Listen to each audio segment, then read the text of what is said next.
Em nome do Pai, e do Filho, e do Espírito Santo. Amém. Louvado seja nosso Senhor Jesus Cristo. Para sempre seja louvado. Invoquemos o Espírito Santo.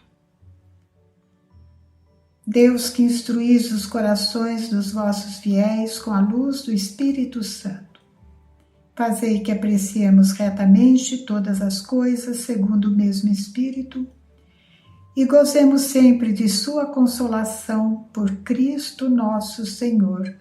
Amém. Em nome do Pai, e do Filho, e do Espírito Santo. Amém.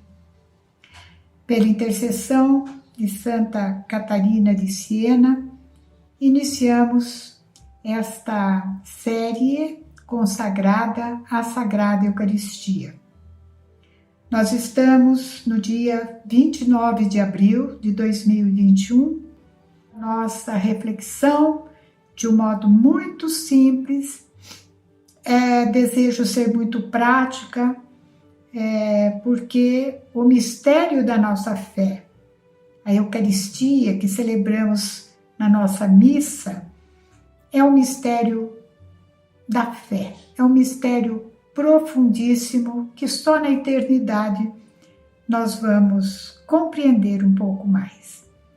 Então hoje nós estamos na introdução, número 1, e o título desse nosso vídeo é Vinde a mim.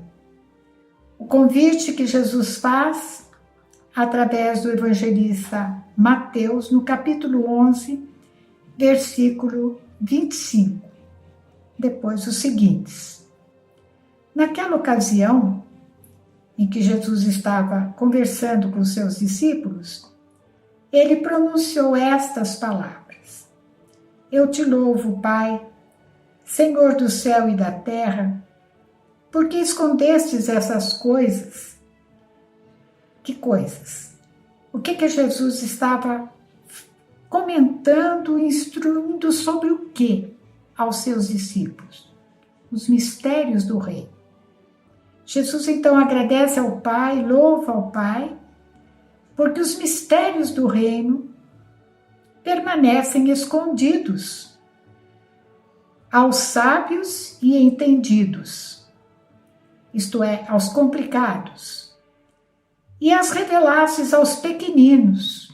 Quem são os pequeninos? Os pobres em espírito, os simples, os descomplicados, os que têm aquele coração de criança, exigência para o discipulado verdadeiro de Jesus.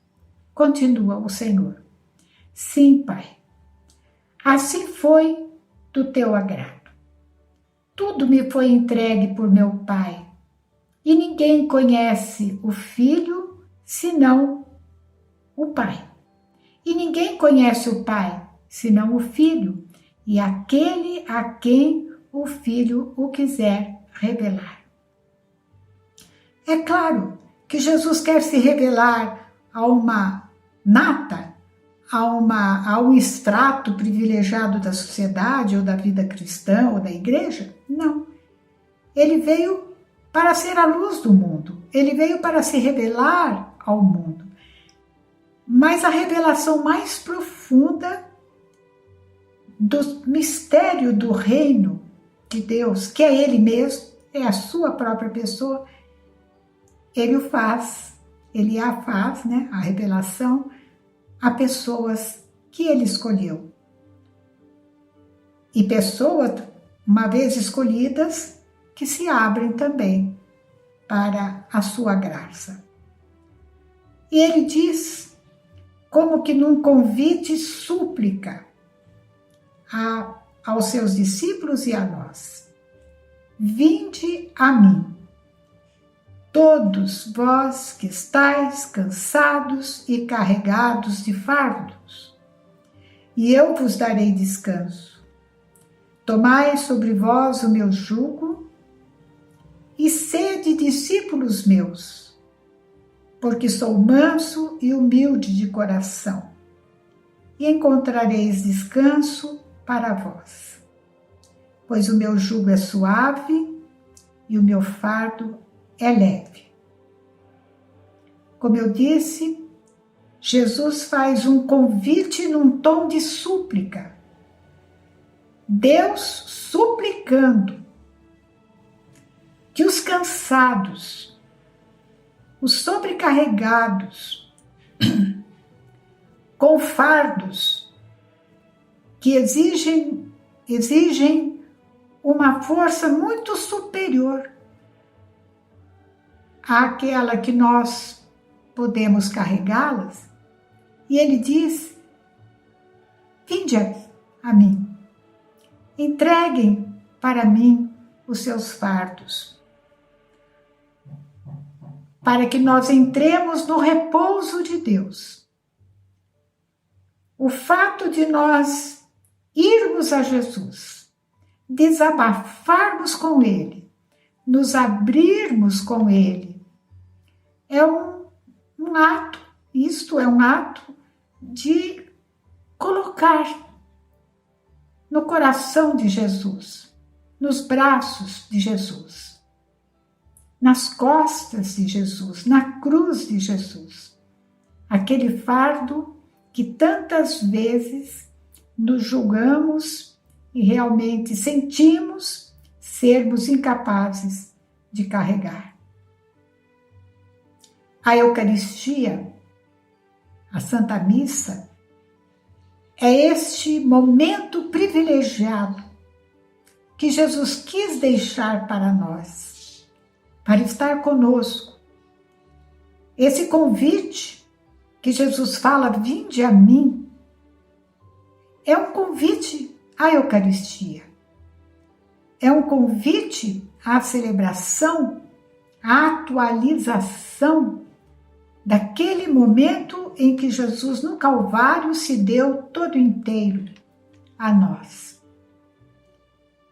Em que ele, já morto, teve seu lado perfurado, de onde saíram sangue e água, para dizer: eu me dou todo inteiro, me dei e continuo me dando. Vinde a mim. Coloquem sobre esse altar. O altar é a cruz. É o ponto central da igreja. É a cruz de Jesus, é onde se celebra, onde se atualiza o sacrifício de Jesus no Calvário, naquele momento. Mas, para nós minimamente entendermos um pouquinho deste mistério da fé, nós precisamos, como Jesus exortou, de um coração manso e humilde. São Pedro, eu acho que é na sua primeira carta, ele escreve: recebei com mansidão a palavra que vos foi semeada no coração. Sermos mansos e humildes. Mansidão no sentido de nos abrirmos sem resistência, sem querer bater de frente com esse mistério que jamais entenderemos. Só na medida da graça de Deus, é claro, e na medida em que nós vamos lendo, rezando, aprofundando, ouvindo e nos deixando mover pelo Espírito Santo, é que nós vamos começando a perceber, que estamos diante de uma mina de valor incalculável, de um metal para lá de precioso. Ouro no mundo, nenhum ouro do mundo paga. Uma hóstia consagrada, uma gota do sangue de Jesus no altar, que se faz nossa comida e nossa bebida. Então, com o coração humilde, ele diz: aprendei de mim, quando ele fala, né? Aprendei de mim, tomai sobre vós o meu jugo e sede discípulos meus. Outras traduções dizem: aprendei de mim, que sou manso e humilde de coração. A simplicidade é o único caminho para nós sermos introduzidos no mistério da fé. O mistério da fé. O mais alto mistério da fé. Mas, para nós bem nos preparar para a celebração de uma missa, nós temos que nos preparar de modo remoto e de modo próximo. Remotamente. Preparação da nossa alma. Estado de graça. Aquelas vestes brancas exigidas para aquele banquete que o rei preparou para todos. E o Evangelho de Jesus, quando fala que o rei que deu o banquete passou no meio dos convidados e viu que ali tinha um sujeito que não estava com a roupa adequada, com a veste branca, né? Ele foi retirado dali e jogado fora. Portanto, remotamente, nós temos que ter a nossa alma em dia com relação a Deus, a vontade de Deus manifestada nos seus mandamentos, nos ensinamentos da igreja, na Sagrada Escritura, na tradição, estarmos em paz com Deus, né? Não termos pecado grave. Deus permita que os pecados veniais nós possamos cair neles, mas que não seja de uma forma proposital, né? Temos que nos preparar também com o jejum. Antigamente, antes do Concílio Vaticano II, a partir da meia-noite, nós éramos exortados a não comermos até a hora da missa. Era um jejum mais rigoroso. E antes disso, era mais rigoroso ainda. Para criarmos dentro do nosso espírito um espaço, né? Onde o nosso alimento essencial seria comido e bebido. O corpo e o sangue de Cristo. Hoje, depois da reforma do Concílio Vaticano II, exige-se um jejum de 1 hora de alimento sólido, podendo beber apenas água, se necessário. Remédio podemos tomar a qualquer hora, né? Não quebra o jejum, nem a água e nem o remédio. Necessário.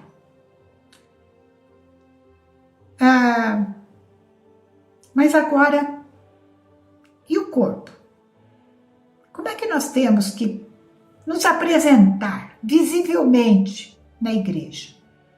Diante do povo de Deus ali reunido, diante do próprio Jesus, dos ministros, né, que vão celebrar. Tenho como modelo para nós a pessoa de Nossa Senhora. Então, a nossa maneira correta de nos vestir não é só na missa, não. Não é só para a missa, é para qualquer situação da nossa vida social, profissional, qualquer. Os homens se espelhem em São José e as mulheres em Nossa Senhora. Mas não com aquelas roupas lá do Oriente daquele tempo, com as roupas de hoje. Vocês poderiam imaginar Nossa Senhora não somente na hora da missa, mas na convivência normal da vida, com um vestido sem mangas? Vocês podem imaginar isso? Eu não consigo. Vocês conseguem imaginar Nossa Senhora com um decote igualzinho o diabo gosta? Procurem visualizar Nossa Senhora hoje com as vestes próprias de hoje. Modestas. Vestes modestas. Vestes recatadas. Vestes de pudor. Né? Palavras que hoje saiu do vocabulário de muita gente. E os homens se espelhem em São José. Como é que ele se vestiria para ir participar de uma celebração eucarística? De bermuda? De camiseta? Ainda está na moda, viu? Sermos puros de coração e de corpo. Além disso, quero lembrar uma coisa que raramente hoje se prega, a não ser nos meios mais conservadores, né? Graças a Deus ainda temos esses redutos. De falar que existe um escândalo, isto é, o que é o escândalo? O escândalo é uma pedra que me faz tropeçar e cair. Percebe? Me faz tropeçar e cair. Eu não posso ser ocasião de queda moral para ninguém. E posso sê-lo pelo simples fato de me vestir escandalosamente. Para seduzir, para provocar o pecado no outro. Não, mas eu sou dona do meu corpo. Mas você não é dono da consciência do outro. Não, mas ele peca porque quer. Não, ele peca porque quer, sim, mas você se tornou ocasião de pecado para ele.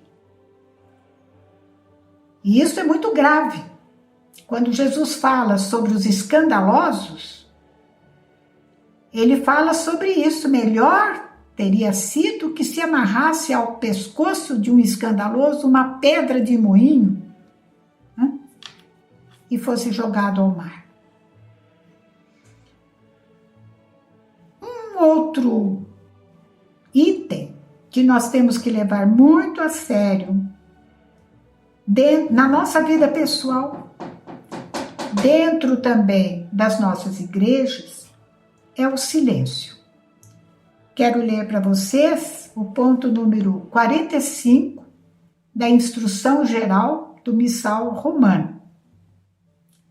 É uma instrução que a Santa Igreja faz para todos nós. Oportunamente, como parte da celebração, deve-se observar o silêncio sagrado. A sua natureza depende do momento em que ocorre em cada celebração. Então, a igreja vai citar agora 3 momentos na celebração eucarística em que, em cada um desses momentos, o silêncio tem um significado. No ato penitencial, após o convite à oração penitencial, cada fiel faz o silêncio de recolhimento. Eu vou recolher-me diante da minha consciência e diante de Deus, para me perceber como pecador, arrependido, Se alguma coisa pesa na nossa consciência, ali é o lugar de pedir perdão a Deus. Não é um momento sacramental de celebrar o sacramento da reconciliação, da confissão, mas é um momento de recolhimento diante da minha consciência e pedir perdão a Deus, porque eu posso rezar como Davi rezava. Tende piedade, ó meu Deus, misericórdia, na imensidão do vosso amor purificai. Um silêncio de recolhimento. Depois das leituras bíblicas e também ou da homilia, podem haver aí 2 momentos. Depois das leituras e depois da homilia. O celebrante deveria proporcionar um momento de silêncio meditativo. Cada um se interioriza diante da palavra que foi proclamada, diante da homilia que foi feita. Qual é a palavra que me marcou? Qual é aquela palavra que eu vou ruminar, pedir a Deus a graça de levá-la comigo até a próxima celebração? Procurar vivê-la, aprofundá-la em casa. É o silêncio meditativo. E depois a comunhão. Estamos com Jesus sacramentalmente no nosso coração. Qual é o silêncio exigido? O silêncio do louvor, o silêncio da súplica, no mais íntimo do nosso coração. Mas preste atenção nesse finalzinho. Convém que já antes da própria celebração se conserve o silêncio na igreja, na sacristia, na secretaria, quando a secretaria é perto da igreja, da nave, né? E mesmo nos lugares mais próximos, onde vai haver a celebração, ao redor da igreja, para que todos se disponham devota e devidamente para realizarem os sagrados mistérios. Meus queridos, este é um problema seríssimo nas nossas paróquias. É um momento sério que os párocos deveriam levar a sério, motivar os ministros que servem o altar, motivar o povo que frequenta a sua paróquia a entenderem que a igreja não é um salão de festa. A igreja com I minúsculo, o espaço celebrativo, não é um lugar de festa. Não é um salão onde nós pomos o nosso papo em dia com nossos amigos e conhecidos. Nós entramos num espaço sagrado. Eu digo sempre que a nossa capela, na sede do Cordeiro, foi pensado isso muito bem pelo arquiteto. A princípio, em frente à nossa capela, há um jardinzinho, né? Que foi aterrado. No começo não era assim. Era um laguinho cheio de peixinhos e uma pontezinha para nos lembrar que nós estávamos passando de um espaço profano, secular, para um espaço sagrado. Muito embora toda a criação seja sagrada pela sua origem em Deus, todavia, nós precisamos de uma materialidade para entendermos isso. Então, ao ultrapassarmos essa pontezinha, ao subirmos a escadaria para chegarmos à nave central de uma igreja, já de bico calado, para ir preparando o nosso coração a adentrarmos a casa do povo de Deus. A casa onde Jesus habita no sacrário, onde nós celebramos o mistério da sua paixão, morte e ressurreição, onde ele se dá a nós como comida e como bebida, onde se opera a atualização da nossa redenção. Espero ter servido para uma tomada de consciência e de comportamento. Louvado seja nosso Senhor Jesus Cristo. Para sempre seja louvado. Amém. Em nome do Pai, e do Filho, e do Espírito Santo. Amém.